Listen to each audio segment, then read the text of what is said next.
የማይነጥፈው ደስታችን መድኃኔ ዓለም ነው።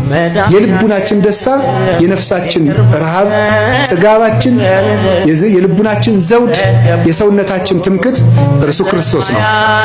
ሁሉ ነገር ሁል ጊዜ አያስደስትም። አንድ ቀን ቢያስደስት፣ ክርስቶስ ግን ሁል ጊዜ ደስታችን ነው። በልብስ ልደሰት ብትል ልብስን ወይ ሰዎች ይወስዱታል፣ ወይም የተሻለ ልብስ አሰፍተው የሚመጡ ሰዎች ያስቀኑና በአንተ ልብስ መደሰት ታቆማል። በጤና ብትደሰት ሲያምህ ይከፋል።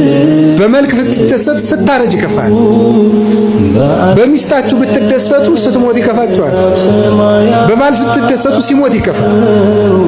ቅዱስ ጎርጎርዮስ እንደተናገረ በሀብት ብትደሰቱ ስታጡ ትከፋላችሁ።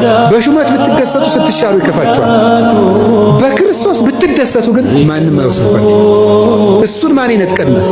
ሁሉ ይወሰዳል። የማይወሰድ ሀብት ክርስቶስ። ስለዚህ ቅዱስ ጳውሎስ ምን አለ? እላችኋለሁ በክርስቶስ ደስ ይበላችሁ እላችኋለሁ። በማን ደስ ይበላችሁ አለ? ደግሜ እላችኋለሁ በክርስቶስ ደስ ይበላችሁ። ምናልባት ለምነነው ሲሰጠን እንደተወደደች ቅድስት ሐና የማስጠበቂያ ጸሎታችሁን አድርጉ። ታምረ ማርያም ስለ ቅድስት ሐና ሲተርክልን የሰጣትን ይጠብቅላት ዘንድ ዘውትር ትጸልይ ነበር ይላል። ስለ ልጇ ስለ እመቤታችን ትጸልይ ነበር። ልጆች ከሰጠህም ጸሎት ይቀጥላል። ባለጠግነት ከሰጠህም መንበርከክ ይቀጥላል። በሀብት ከባረከህም መገዛት ይቀጥላል። አብርሃም እንዴት አድርጎ ባለጠግነቱን እንደተቆጣጠረ ተመልከቱት። በጣም ይደንቃል። እግዚአብሔርን አልተለወጠበትም። ስንቶች ተለውጠንበት ይሆን?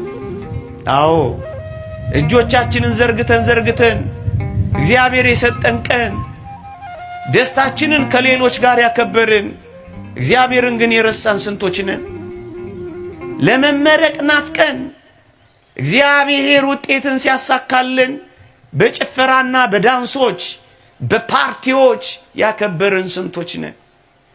ስለት ተስለን ስለት እንደደረሰልን ስለታችንን የረሳን ስንቶች ነን?